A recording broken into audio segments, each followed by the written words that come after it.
The special session begins. We spoke with local legislators about what they hope to accomplish over the next month, especially on hot topics like regulating THC, replacing the STAAR test, and cutting property taxes. My initial reaction is there's too much on the agenda.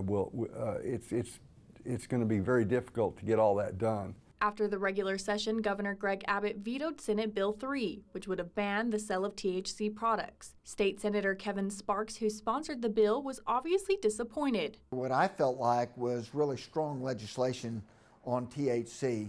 So I was a little surprised that he vetoed it. He sends it back in this special session. We're going to work hard to see if we can come up with something that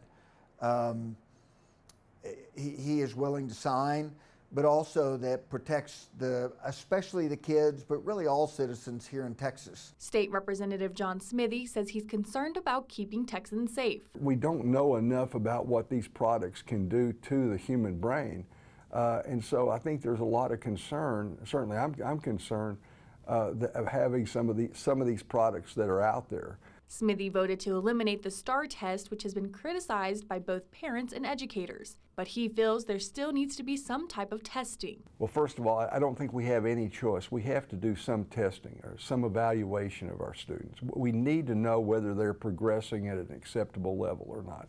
Otherwise, we're just operating with our eyes closed. There's been so much emphasis put on the STAAR test itself that we've gone to basically teaching specifically for a test.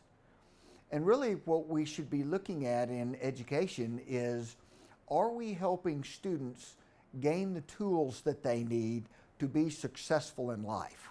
Representative Caroline Fairley voted to eliminate STAAR test, but isn't quite sure what a replacement looks like. I think everyone agrees that we want to test our kids to see where they're at academically, but is there a replacement for the STAAR? And so I've heard conversations about, something similar to MAP testing, something where we, test them twice a year to see where they're at. Texas has the 7th highest property taxes in the country. Legislators are looking to ease the burden during the special session. Both Fairley and Smithy say although it's difficult, it is doable. We can't quit. We can't give up. We can't say it's not doable, because it is. We can find ways. Every dollar that we can cut from the general state budget is a dollar we can put into tax relief. Whether that is raising the homestead exemption and adding on to what we already did in June. So I think that there's several different avenues we can look at that are practical and good for Amarillo, but also for Texas. Legislators only have 30 days to address the issues designated by Governor Abbott. In Amarillo, Reagan Lopez, ABC 7 News.